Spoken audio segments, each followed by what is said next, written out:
Have you ever wondered, is my faith actually real? Not what you say, not what you post, not what you hope, but deep down, do I really know God?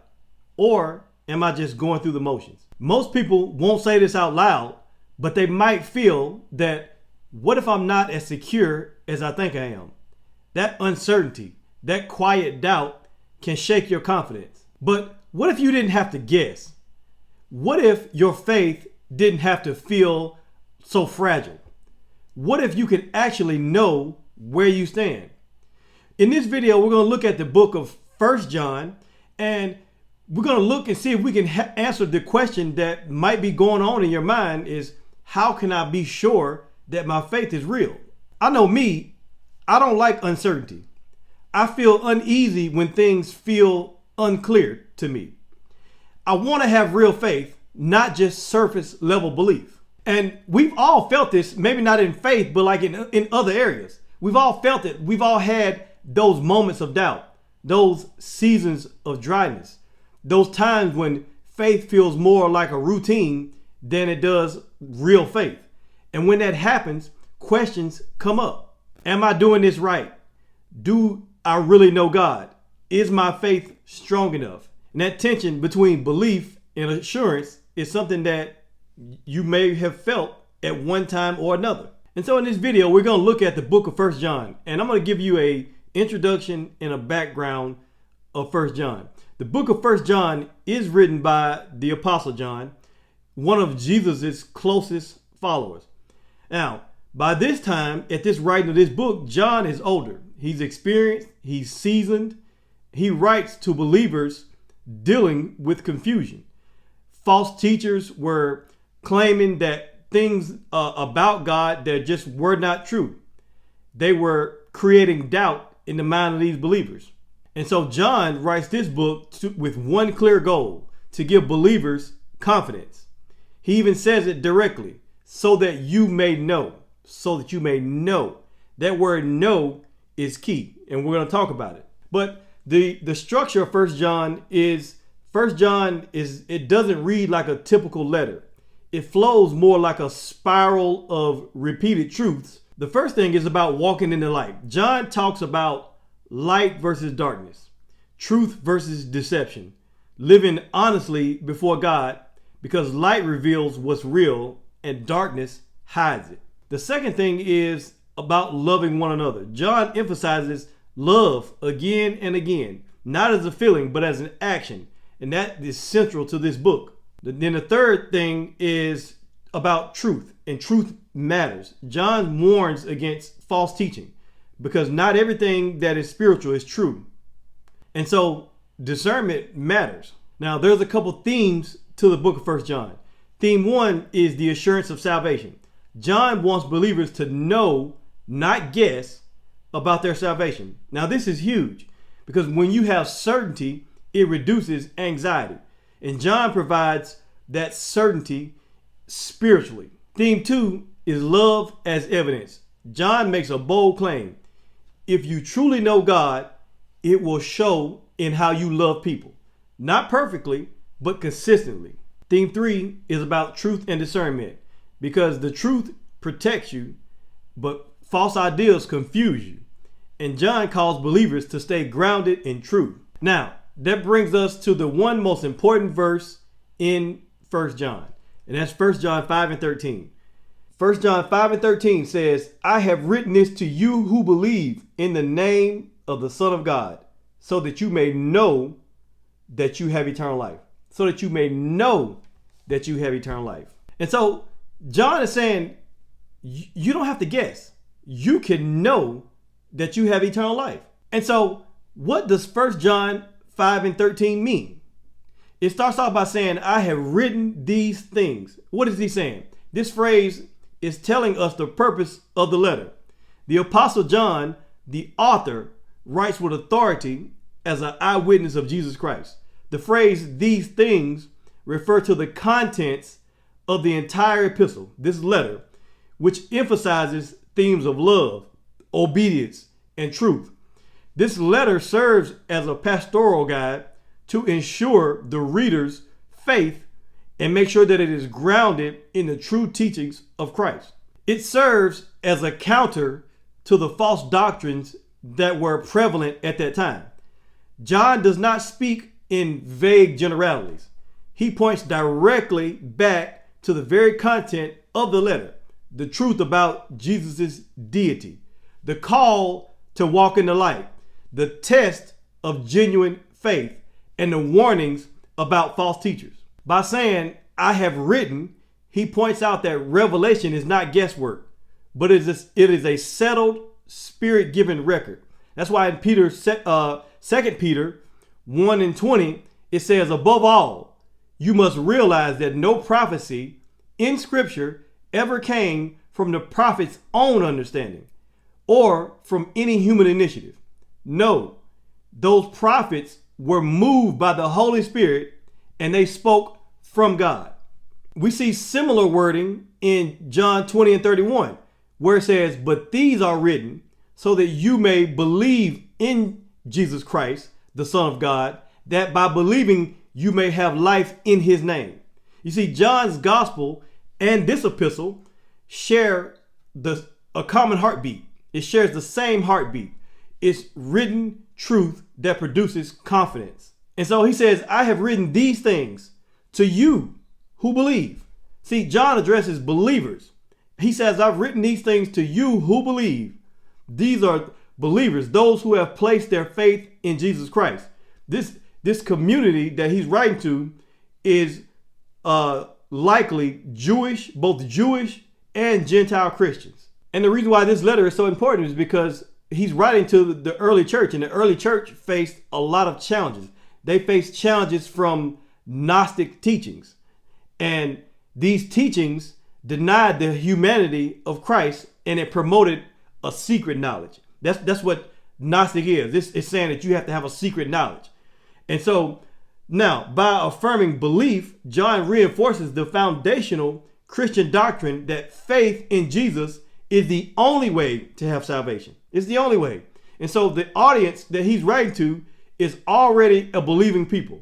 These are not seekers who are on the fence. They already believe. Now, when we talk about faith, faith is more than a mental agreement. Faith is a personal reliance on Christ's finished work on the cross. What did it say in Romans 10:9?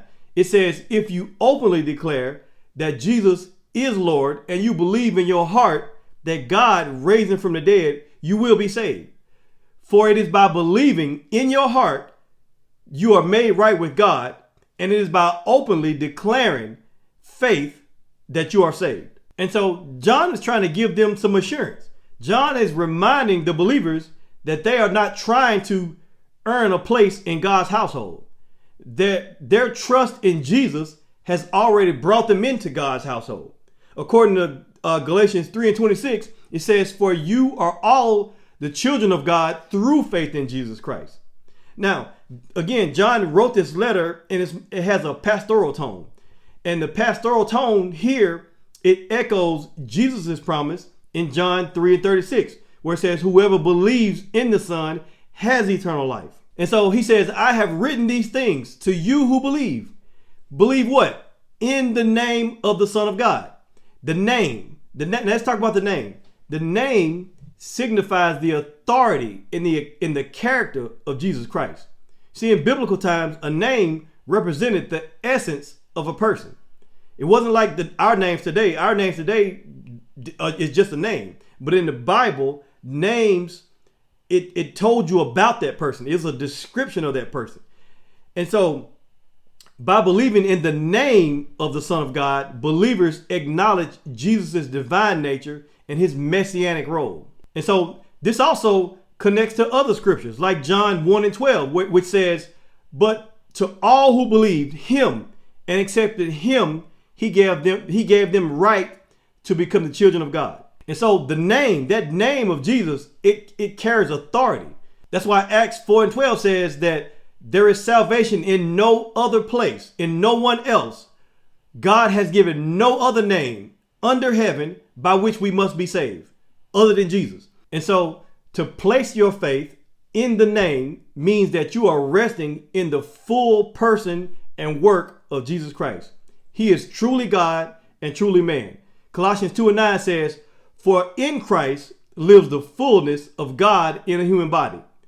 He's also the only mediator who reconciles us back to the Father.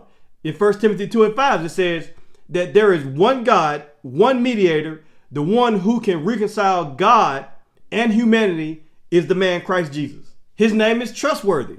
In Philippians 2:9, it shows why his name is trustworthy. It says God elevated him to a place of highest honor and gave him the name above all other names, that at the name of Jesus, every knee should bow in heaven, on earth, and under the earth, and every tongue will declare Jesus Christ is Lord, to the glory of God the Father. And so John is saying, I have written these things to you who believe in the name of the Son of God, so that you may know what? John is emphasizing the assurance of salvation.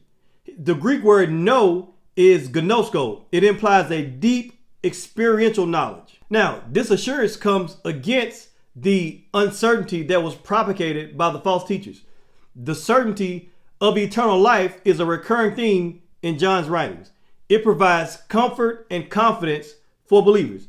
You should have certainty and not wishful thinking. You should know. And so this verb know appears more than 30 times in this letter. It's driving home that believers can enjoy and be settled in their assurance that they are saved and they have eternal life.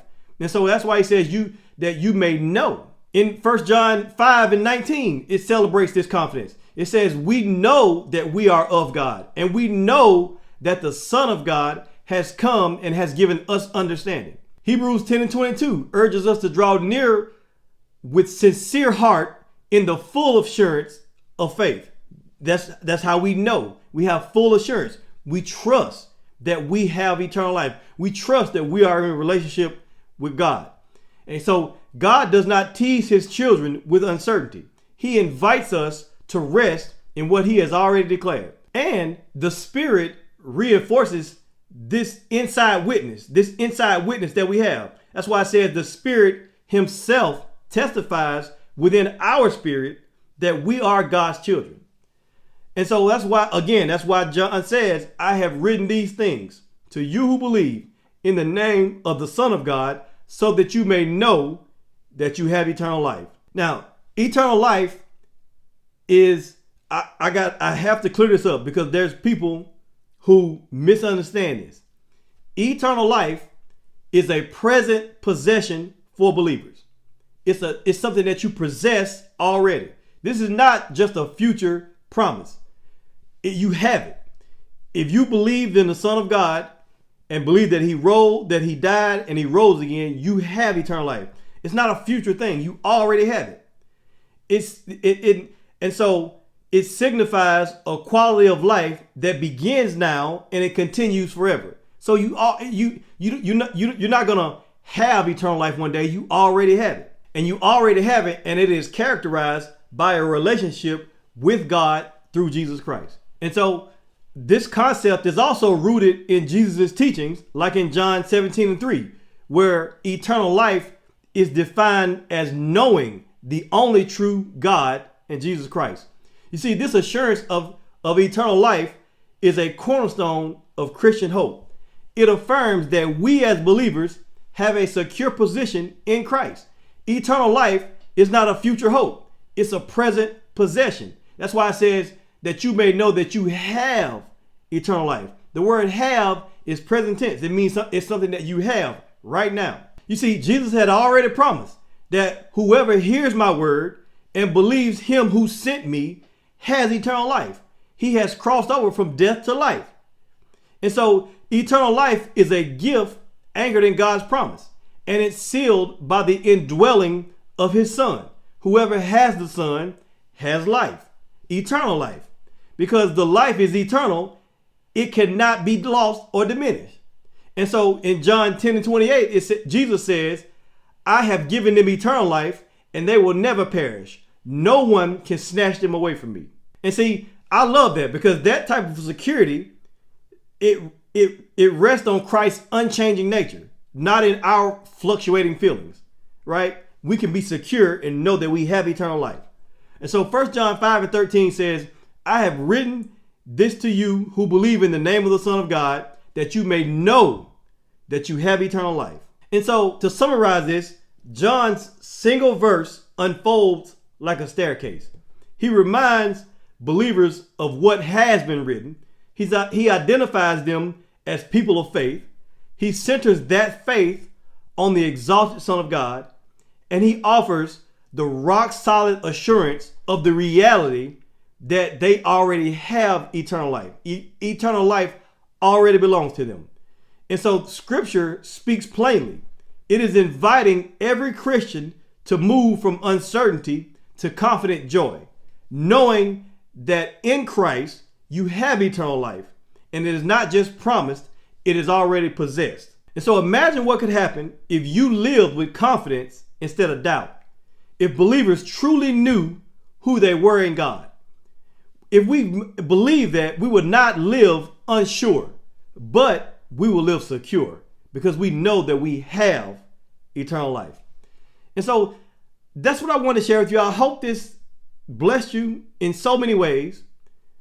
And if it did, please share this with somebody who you know needs to hear this.